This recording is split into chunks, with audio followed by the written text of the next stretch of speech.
is kind of trying to tell you that, like, no, the CEO's a good guy. Like, we should be mourning him. We should be really concerned about him. In a new statement, the United Healthcare Group says this, quote, "While our hearts are broken, we have been touched by the huge outpouring of kindness and support in the hours since this horrific crime." We'll have more on that later.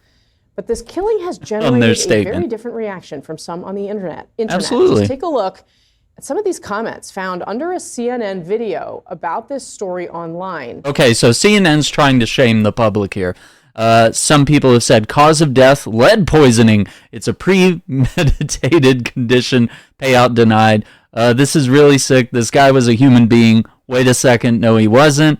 Someone else said, sorry, my empathy is out of network. So it's obviously a lot of people that have been burned by the health insurance industry, which of us hasn't been? I mean, there's probably a very small amount of people that have actually had either perfect health or all of their coverage always 100% approved. But it's a risky business and a risky game. And, you know, to these executives, this is just a game.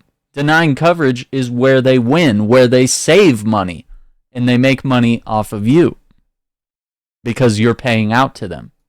These are just a few, among dozens of hateful comments. Yeah, and some of these have been pretty funny jokes. They're not hateful. Saying, quote, sorry, my sympathy is out of network. That's not hateful. The New York Times writes this, quote, the dark you may not like it. The death of the 50-year-old insurance executive from Maple Grove, you may not like it, but it's highlighted the anger, you know, the rest of us are laughing the state of healthcare at in the America, disparity here, where those with private insurance often find themselves in Kafkaesque tangles while seeking reimbursement for medical treatment and are often denied. There you go. And that frustration is something that doctors say they've seen from patients throughout their careers. There you go.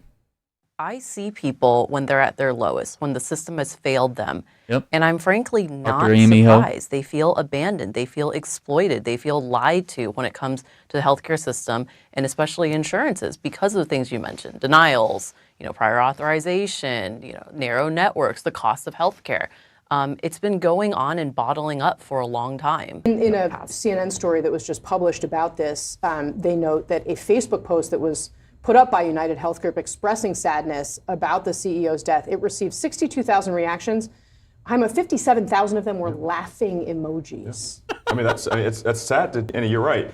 Most of these healthcare issues are life or death. And I have a sick dad home in Louisiana, and we go to the doctor all the time, and sometimes we get denied for things. Yeah. And it doesn't feel good, you know? And so I think people have a personal issue with the way their healthcare has been administered. And I That's think right.